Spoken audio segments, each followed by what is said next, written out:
So we are still in Book 1, the Book of Beginnings, but we've reached Canto 5, which is the last canto of this book. And it's called the Yoga of the King. This is the yoga of King Asvapati, who will become, further on in the book, the human father of Savitri. The first two cantos of the book are, like I always say, like a kind of overture to the epic as a whole. It's like Sri Aurobindo introduces different themes, starting from the dawn of the day when Shraddhavan must die. It's a very, very beautiful opening to the poem, the gradual dawning, the dawning of a day, but also the dawning of consciousness. The second canto tells us about Savitri, what is her mission and what she has to face in order to achieve it. But then the third canto begins with the words, "A world's desire compelled her mortal birth." Savitri was brought to incarnate on earth because of the need, the terrible need of the earth for a greater power, a greater light, a greater love that could help to hasten the rule of the divine's love upon earth. The one who is the instrument of that world's desire, it is King Asvapati, and through his aspiration, Savitri takes birth. So the other three cantos of Book 1 show us first the first stage of his sadhana, the yoga of the soul's release, the first liberation. And then comes a canto which in a way can stand by itself, separate from all the others in the poem. We can read it as a kind of Sri Aurobindo Upanishad. It's called The Secret Knowledge. It's a summary, different aspects of the secret knowledge which King Asvapati gains as the result of his soul's release and all the assistance he receives from the goddess of wisdom and truth. And it seems that before we had to stop this course temporarily, we had to pause in it from the beginning of December. Now we're taking it up again, that we had a look at the first section of Canto 5, the yoga of the spirit's freedom and greatness. This canto will tell us what is the use that Asvapati makes of this freedom that his soul has achieved, that his spirit has achieved. It shows us that based on the knowledge he's received, which has been shared with us in Canto 4, that he sees a great new possibility. And that's where we are going to start reading today, page 76 at the break.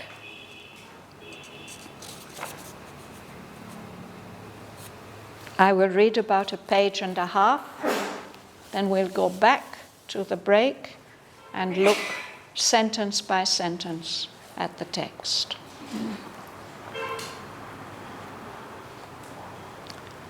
A will, a hope immense now seized his heart. And to discern the superhuman's form, he raised his eyes to unseen spiritual heights, aspiring to bring down a greater world. The glory he had glimpsed must be his home. A brighter, heavenlier sun must soon illume this dusk room with its dark internal stare. The infant soul in its small nursery school, mid objects meant for a lesson hardly learned, outgrow its early grammar of intellect and its imitation of earth nature's art, its earthly dialect to God language change. In living symbols, study reality and learn the logic of the infinite. The ideal must be nature's common truth. The body illumined with the indwelling God. The heart and mind feel one with all that is. A conscious soul live in a conscious world.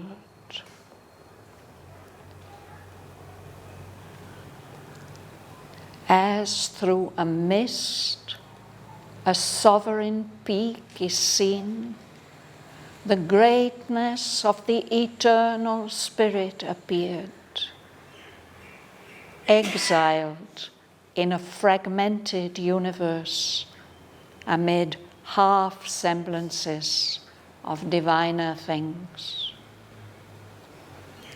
These now could serve no more his regal turn. The immortal's pride refused the doom to live a miser of the scanty bargain made between our littleness and bounded hopes and the compassionate infinitudes. His height repelled the lowness of earth's state. A wideness discontented with its frame resiled from poor assent to nature's terms, the harsh contract spurned and the diminished lease. Only beginnings are accomplished here. Our basis matter seems alone complete, an absolute machine without a soul. Or all seems a misfit of half ideas.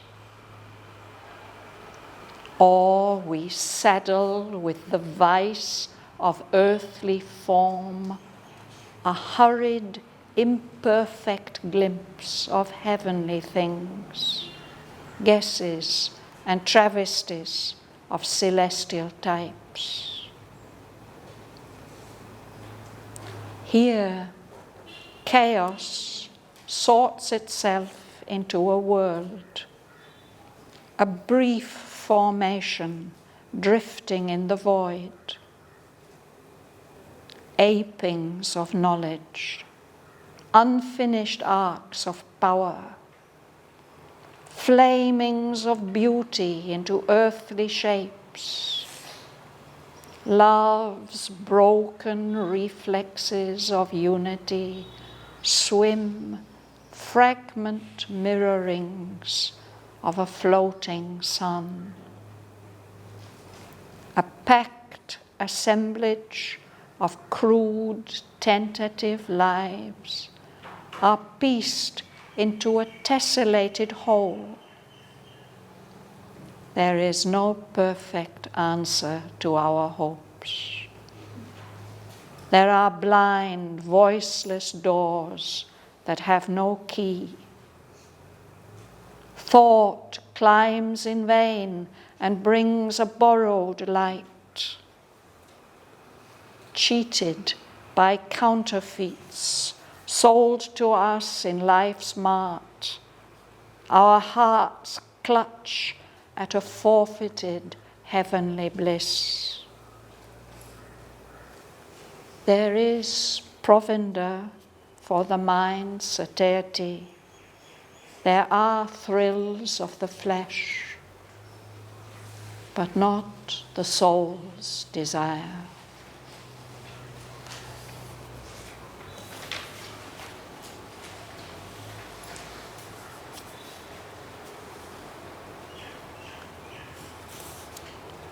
So we'll go back to the break. Would you read, please, Bhavan? Auroville, echo immense now seized his heart, and to discern the superhuman's form, he raised his eyes to unseen spiritual height, aspiring to bring down a greater world. Yes. So this is the result of the liberation of his soul and the knowledge that has come to him. He sees this possibility, this immense hope seizes his heart, and his will to achieve. He looks up into the heights, looking for a form that is superhuman, the possibility of a divine body. He looks up into these unseen spiritual heights, and he aspires to bring down into our world a greater world, the world of the future. To discern means when you make an effort to see something. Discernment is when you can see the difference between things, no? And the capacity to distinguish to a certain extent between what is true and false, what is genuine. No? But what he's looking for is this possibility that has seized his heart, this hope that it might be possible for us human beings living in this world in the grip of ignorance and death might be able to achieve a higher body, a freer state.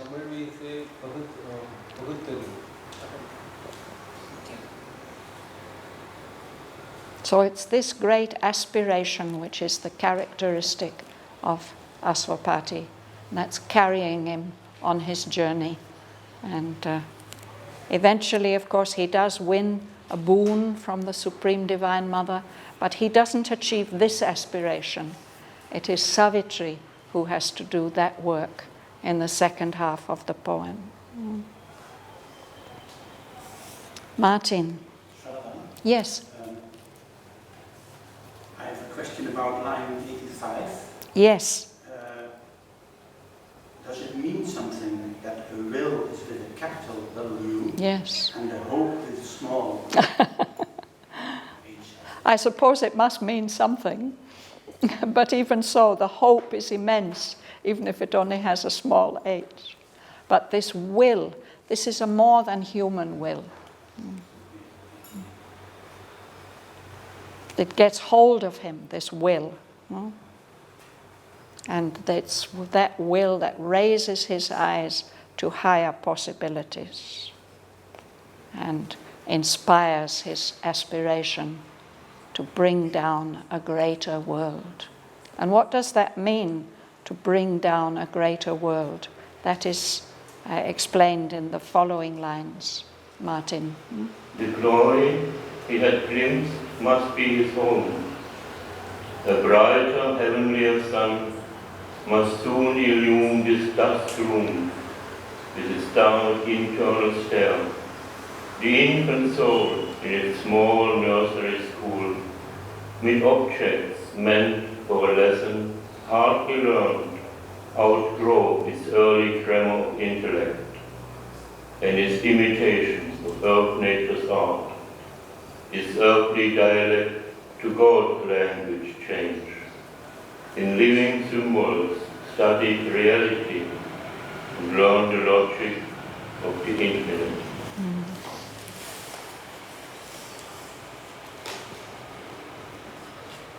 So in the previous cantos, we've been shown King Aswapati getting a glimpse of higher realities, the glory he had glimpsed, that greater world above. He wants that to be his home here on earth. He doesn't want to have to leave the earth. That greater world has to come down here. He wants a brighter sun, one that is a heavenly sun, not just our physical sun. He says it must soon illumine. He wants this in a hurry, this new light, to light up our world, to light up this dusk room with its dark internal stare. The imagery of these lines always reminds me that Sri Aurobindo was brought up in the northern industrial town of Manchester in England. Like his elder brothers were sent to school, but he was not sent to school. He was tutored at home by the teacher that he had been sent to live with. And there seems to be a kind of description here about the school room that was quite a common feature of better off families, that not all the children went to school. Instead, there'd be a tutor or tutors would come to the home, and there'd be a special room in the home that would be a school room. So he describes it like this. It's a dusk room. There's not much light coming in. If I rethink what Manchester must have been like in the 1880s, there certainly wasn't much light coming in through the windows. I knew that area quite about 80 years later, but there still wasn't much light coming in through the windows, and my mother's curtains used to rot. Every year she had to have new ones because of the soot that was in the air. And in those houses, very often, there would be two sets of stairs. There'd be the big main stairs that guests could go up, and then there'd be this dark back stairs where the servants went up and down, and probably the children too, to keep them out of sight. So from the nursery room, there'd be an internal stair going up to where the children lived and slept. But of course, this is an image of our body. That we as human beings live in this dark room of our body, and there is an internal stair that's linking the different levels, but it's still quite dark. So he says the infant soul in its small nursery school, there in that school room, what they used to do was to collect objects, dried flowers, stuffed birds and animals, bits of stone, fossils, all kinds of things like that, that would be used as object lessons. They'd be used for teaching. So he says these objects that we have in our world, they're meant for us to learn from. But we find it difficult to learn our lesson, just like those children.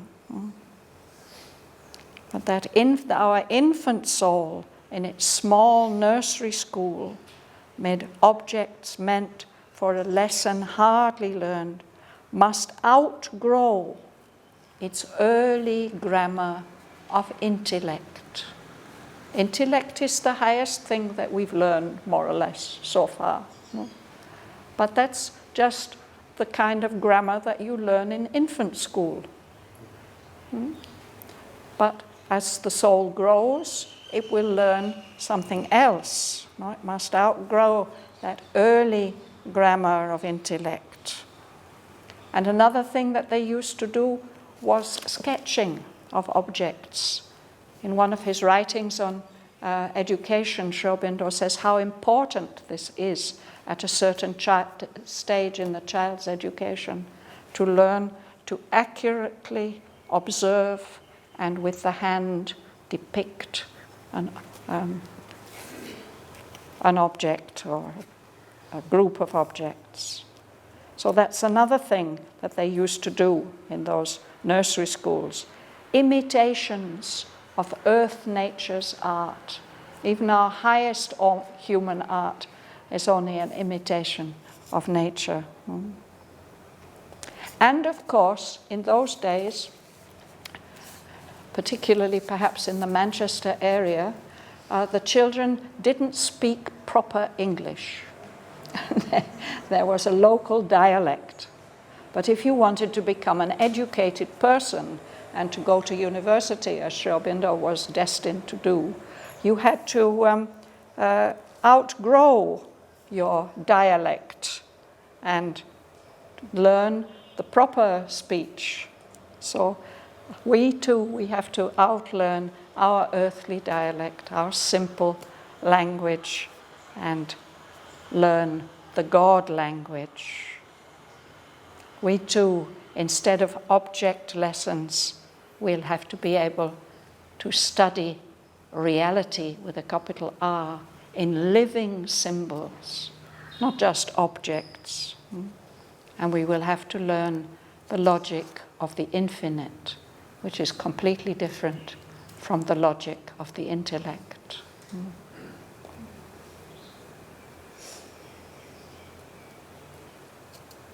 Anybody would like to ask anything?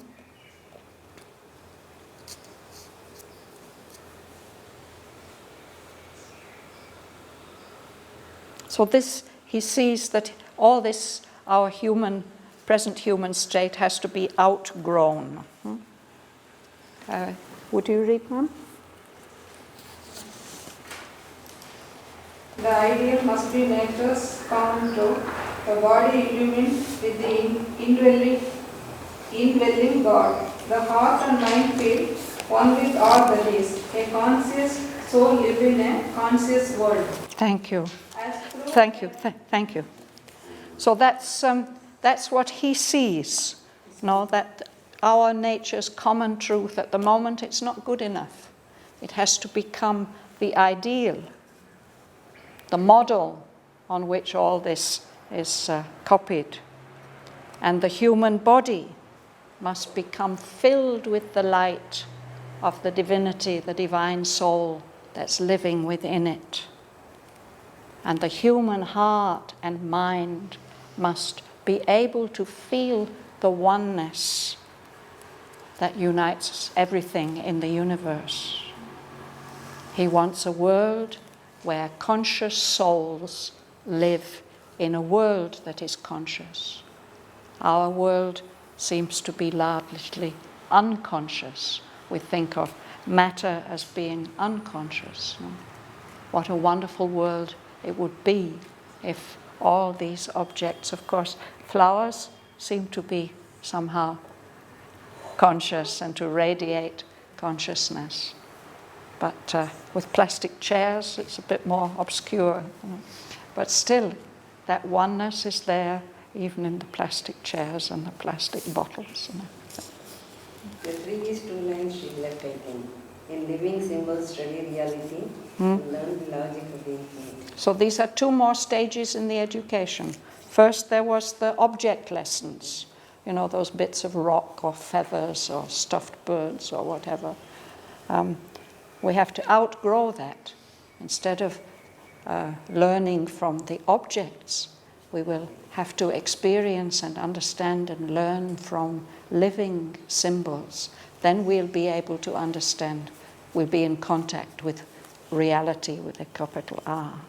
And that early grammar of the intellect, the way that the mind works and reasons, we'll have to outgrow that and learn the logic of the infinite, which is another dimension completely. The ideal must be nature's common truth. The body must be illumined with the God, with the divine soul that's living within it. The heart and mind must feel one with all that is. A conscious soul live in a conscious world. This is King Asvapati's aspiration. Sivan, you'll read? His throne is a sovereign peak seen. The greatness of the internal spirit appears itself in a fragment universe, amid of semblances of diviner things. Yes. So when he looks round at the world, the human world, it's as like glimpsing a mountain peak through a mist.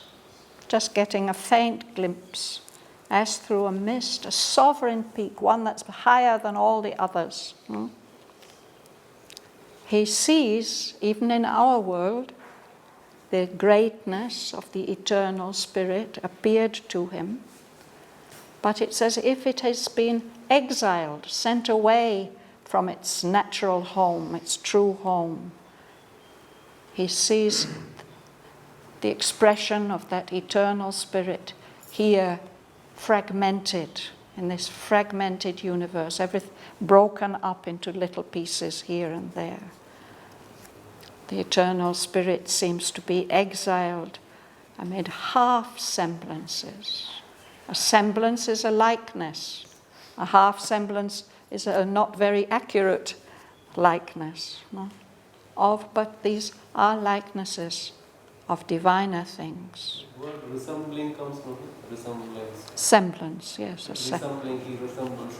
Yes, to resemble means to be like something. What is it, semblance? A semblance, a seeming or a likeness. Something looks like something else. So you can do a drawing, you know, it maybe is a semblance of something that you've seen, but if it's a half semblance, it doesn't convey very much. No? Would you like to read, please? Yes. I want to I exile in a fragment universe. Just before I came, I read the universe is in the cells of your body. Mm-hmm. And the fragmented universe, which part of your body you are in exile? No, it's talking about the eternal spirit. Yeah. So the eternal spirit is inhabiting all these fragments of the universe. No? I mean, that's one of the fundamental qualities of this universe that we live in. It is extended in time. The one, the eternal one and infinite, is stretched out in time. So he experienced in the world, he and we experience things happening in succession.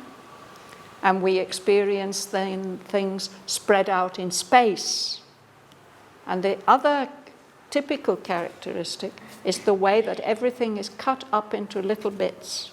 And whatever hole you find, you can find that it's made up of smaller parts. And you can go on ad infinitum to subatomic particles. Definitely they are made up of sub-particles. No? But all this is held together by the one. No? But that's why he calls it a fragmented universe. It's one of the fundamental characteristics of our universe, that it's made up of parts. No? Things being put together. Like a mosaic. Like a mosaic, yes. Or kaleidoscope. Yes. Kaleidoscope, Yes. First line, through a mist, sovereign is, through a mist. Through a mist it is seen. So it is also like half semblance. Through the mist you cannot see clearly. You can't see clearly, yes. Yeah. Even if it is very So all these appearances, half semblances, means that you can't see the full glory of the sovereign peak of the higher world. You'll read next, please. You? Yes? These narratives serve no more his regal turn. The immortal's pride refused the doom to live. A miser of the scanty bargain made between a littleness and bounded hopes, and the compassion of infinitude. Thank you. So these things, these half semblances, they are no use to him anymore. Now he's become a kind of ruler himself, King Aswapati, not just a king, but he's got self-mastery and control over his environment. So all these half semblances of our ordinary human world, that's not good enough for him anymore, no use for him. to rules himself. As one who rules himself, yes. Samraja and Samrat. No? So he's felt his own immortality, and as an immortal being, he doesn't accept this doom of being subject to death and ignorance, and to live the way we human beings live, as misers. Misers are people who have to hold on to whatever little wealth they have. They don't want to spend any of it. No? And he says we are misers of the scanty bargain made. Something that's scanty is too small, inadequate, not enough. No? It's as if our littleness, our human state, our bounded hopes, the limitations, what can we hope for after all? We don't really believe we can hope for immortality, no? And self-rule. But it's as if there's some kind of a bargain and an agreement made between our littleness, our human state, and the compassionate infinitudes, those higher levels. They're kind, they give us something, but it's a scanty bargain. It's not enough. It's not enough when you've realized your own immortality. Please, would you read? Yes? You won't read. Prema, you'll read? His height repelled the lowness of earth's state, your wideness discontented with its fame, reselled from poor ascent to nature terms, the hard contract sport and the diminished lease. Yes. So he has grown high and tall, and he repels, he pushes away from him the lowness of earth's state, our material existence. His consciousness has become a wideness, and that wideness is not satisfied with this physical frame that it has to, that it's confined in, that it has to live in. So it resiled. This is a legal term. It means to withdraw from a contract. So he's withdrawing. He's not going to agree anymore to nature's terms, to the terms that earth nature gives us.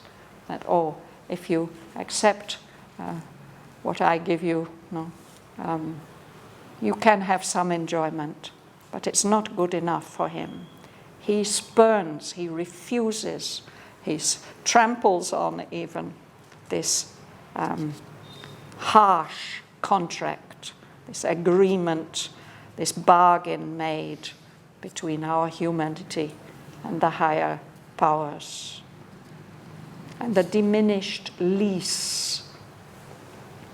A lease is when you rent a piece of land to grow food on, or a room to live in, and it's always for a fixed term, for a year or 10 years or 99 years. No.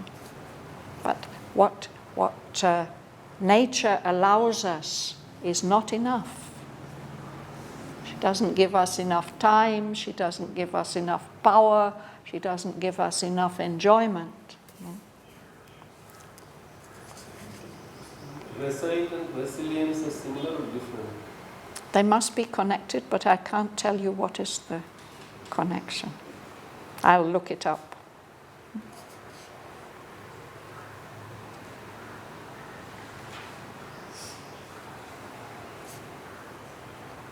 Gentleman at the back, would you like to read?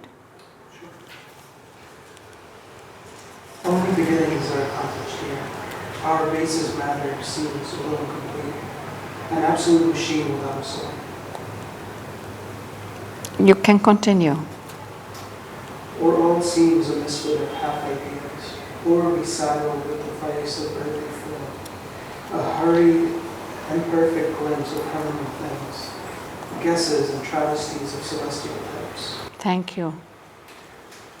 In our world, our material world, only beginnings are accomplished here.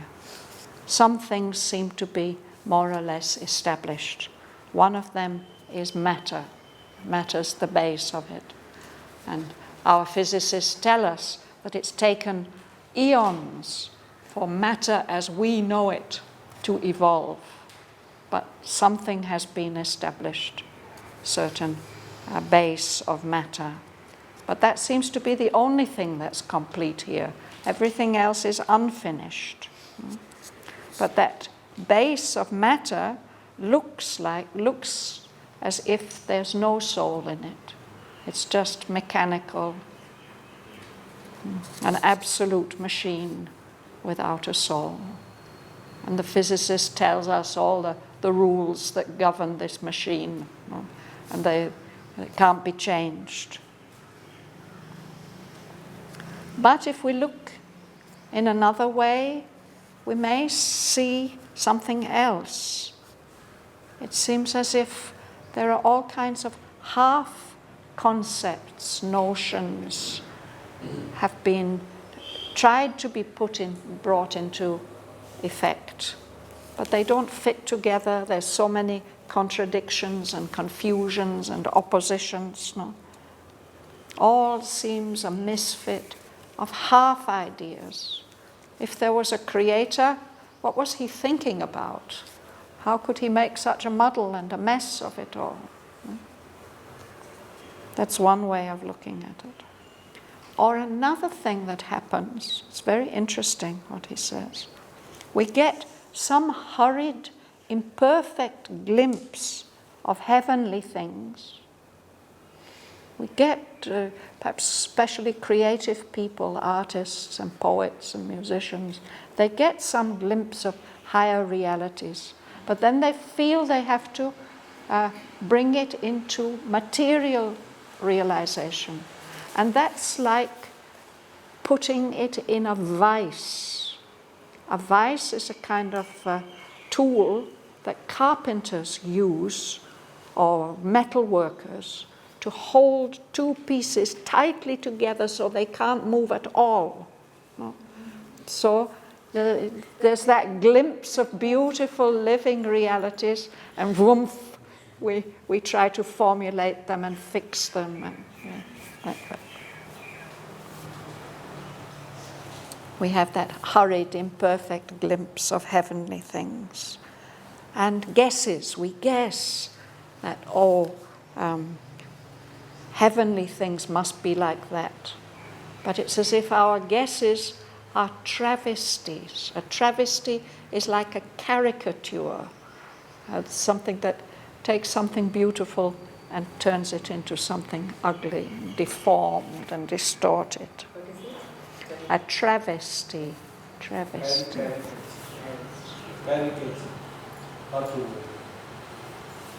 What is it? Saddling is saddle. To saddle, yes, you have a horse, you want him to take you somewhere, so you put a saddle on him so you can control him. No? It also, we sometimes talk about saddling people with responsibilities. They didn't really want to take on that job, but we forced them to do it. No?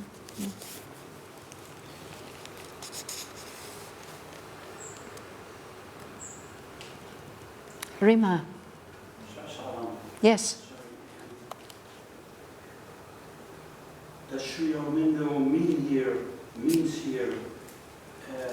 think, that it's not possible to combine celestial types with earthly form?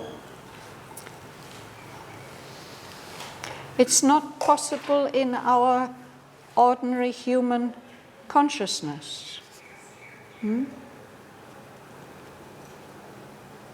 But that's our tendency. We get a glimpse of some higher truth, and then we formulate it and we turn it into a rule or a regulation or a decree. Or we try to make some material representation of it. Mother wanted a society where we would be free from the sense of personal possession and we wouldn't need money. And the best we can do is the financial service, or the housing service. These are our saddling with the vice of earthly forms, things that belong to a higher world. So we're doing it all. It's necessary in a sense for us to do it in order to learn, but it's not very satisfactory from the output point of view. Please, Rima. Here chaos sorts itself into a world. Every information drifting into void. Achings of knowledge, unfinished arts of power, flames of beauty that are earthly shapes, love's broken emphasis of unity, swim, running, mirroring over floating sun. So again, whatever order there is in our world, it seems to have emerged from chaos, from confusion, from a state of unpredictability. But it has sorted itself into a world that somehow we live in and manage with. But this world is just a brief formation. It's come into existence, it will go out of existence. And it seems to be just drifting aimlessly in a vast emptiness.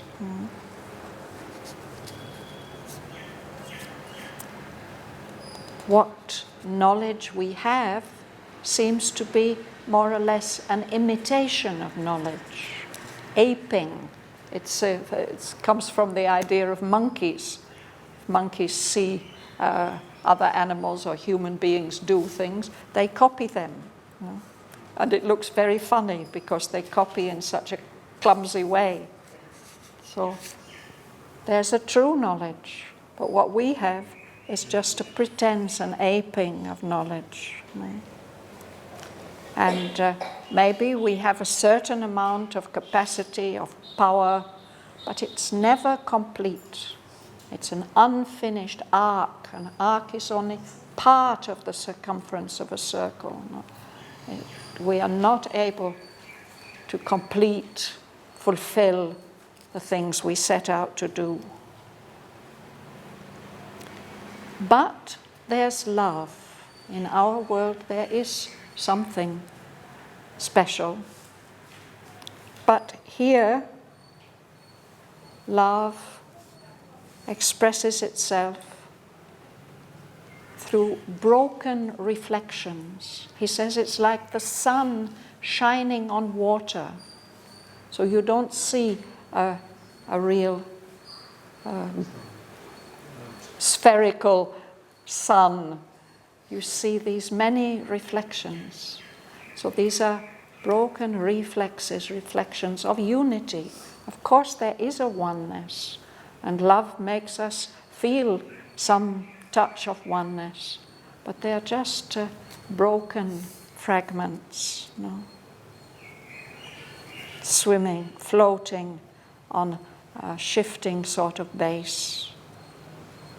But still, these are flamings of beauty into earthly shapes. Whatever beauty there is in our world, it's like that. But it's a human love. It's a human love. Love can be. Yes, but even other things also. No. Still there's beauty, still there's something. Even if it's only human love. Mother says it's one of the most precious things about humanity, even in its imperfection. Yes. But when you learn divine love, then that's something different. I tell to Kiribai, divine love if enough. Learn is very, very good answer. Exactly, flamings of beauty. Flamings of beauty. A flame, if you've got a fire, a wood fire, suddenly some flame may come up. No? Suddenly, and then it's gone again and gone again. Yeah? They're beautiful, they're flashes, there's something warm, powerful, full of energy, beauty, but broken fragments. No? Is that where we stopped? No, we went a little bit further. Lela. A packed assemblage of crude, tentative lights are pieced into a tessellated whole. There is no perfect answer to our hopes. There are blind voices, doors that are not used. Thought climbs in vain and brings a borrowed light, cheated by counterfeits sold to us in life's mart. Our hearts clutch at a forfeited heavenly bliss. Go to the end, please. There is provender for the mind's satiety.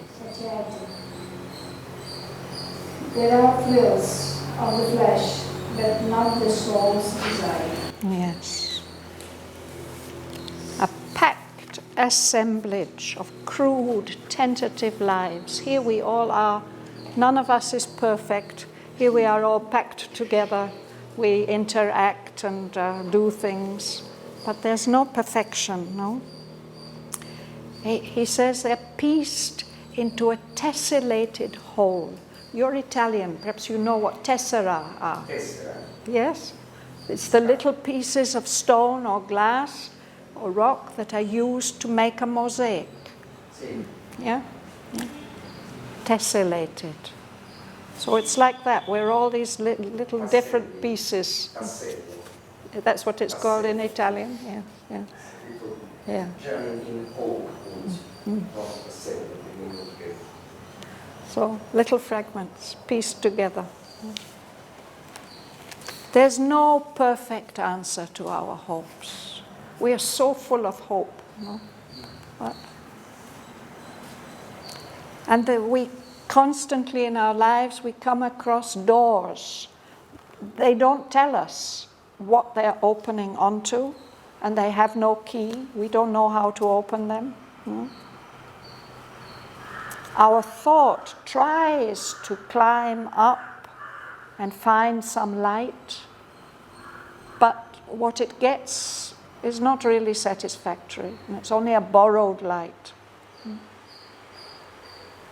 And our poor hearts, all our hearts want is to recover that heavenly bliss which they have lost by becoming human. But instead, we buy these counterfeits, these fakes that are sold to us in the bazaar, in the market, all that cheap, glittery stuff. It's not what we really want. But our hearts go for that, for this delight, for that little satisfaction, because what we're always longing for is that ananda, which our souls have given up when they accepted to incarnate in this world. Here in this world, there is provender. Provender is animal food. So it's not real food, it's not real delicious stuff. It's just something to keep you going, provender. So we can stuff the mind with that stuff, but it's not really satisfactory. There are thrills of the flesh, some kind of physical delights, but not the soul's desire. So again, this is King Aswapati seeing the imperfection and unsatisfactoriness of this world that has to change, and he's going to do his best to change it. We'll read more about it next time. May I ask Yes. one thing, another thing? Yes. Sorry for asking so much. No, thank you for asking questions. There's no, it's a question about line 131. Yes. There's no Perfect answer to our hopes. Yes. You would think if we have hopes. Yes. My question is, do you not think Sri Aurobindo is an answer to our hopes? Yes, but it's not perfect yet. He's given us something to aim for. That thing has yet to be realized. Of course, it's a great help. All that he has given us is such a very great help. We must be filled with gratitude at all the blessings. But that's not quite enough. There's this will, this hope, which wants so much more. And Sri Aurobindo, of course, tells us that the fact that humanity has always had these longings for something more, this unsatisfiable hope and longing, is a proof that we are meant to achieve those things we hope for. So that's the great affirmative message that Sri Aurobindo has given us. He doesn't say, give it all up, retreat, become ascetic. He says, no, go for it. You're meant to achieve it. There are ways to achieve it. King Aswapati will show you the way to gain so much. But even to him in the end, the mother says, well, what you've won is yours, but don't ask it for anybody else. Don't ask for the whole world. But even if we have answer, it won't be perfect anyway. We will always want more. That's what he said, no? There is no perfect answer. Right. So maybe this is Yes. the perfect is our... Sometimes wonderful things happen and we feel some relief. Actually, it happened to me just this morning. I woke up and I thought, wow, all that tension and stress of the last weeks and so on, it's all over. How free I feel, how nice. And then, boom, the next thing comes. What a stressful day I've had today. So that's how it is. That's our human life. But of course, that's how we progress also. That's how we grow. That's the iron. And that's why Mother says we have to be grateful for everything that happens, even the calamities, even the disasters, because all of it is helping us to grow into our true selves.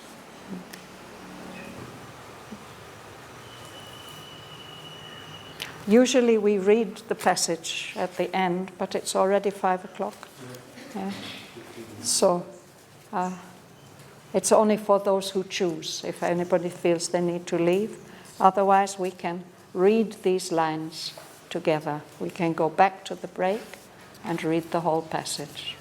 Anybody who wants.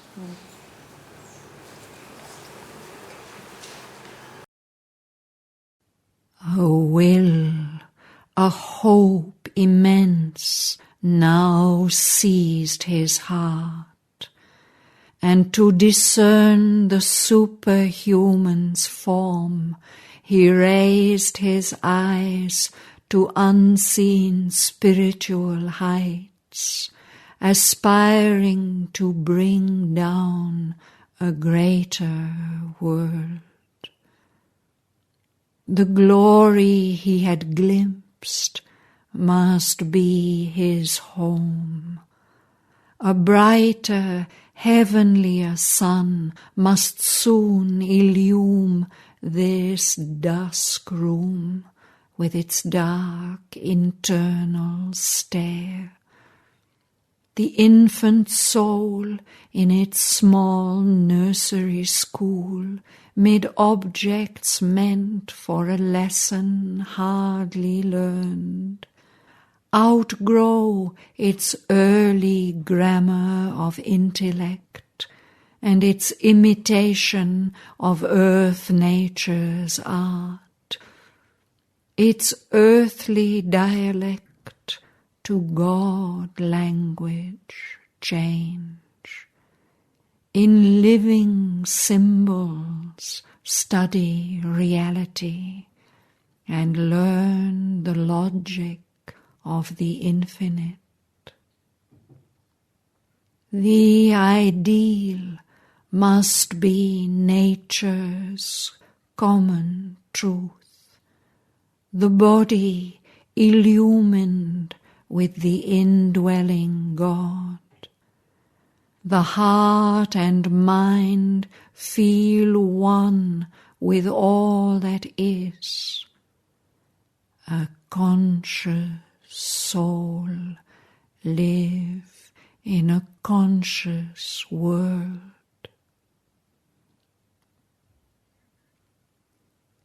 As through a mist a sovereign peak is seen, the greatness of the eternal Spirit appeared, exiled in a fragmented universe amid half-semblances of diviner things. These now could serve no more his regal turn.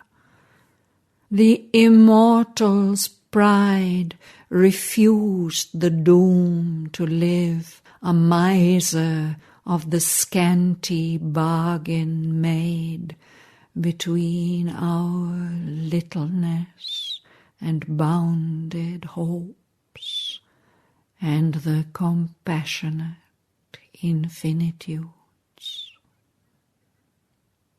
His height repelled the lowness of earth's state. A wideness discontented with its frame resiled from poor ascent to nature's terms.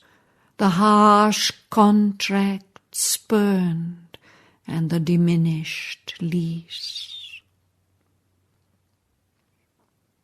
Only beginnings are accomplished here. our basis matter seems alone complete, an absolute machine without a soul. Or all seems a misfit of half ideas. Or we saddle with the vice of earthly form, a hurried, imperfect glimpse of heavenly things, guesses and travesties of celestial types. Here chaos sorts itself into a world, a brief formation drifting in the void, apings of knowledge, unfinished arcs of power, flamings of beauty into earthly shapes, love's broken reflexes of unity swim, fragment mirrorings of a floating sun. A packed assemblage of crude, tentative lives are pieced into a tessellated whole.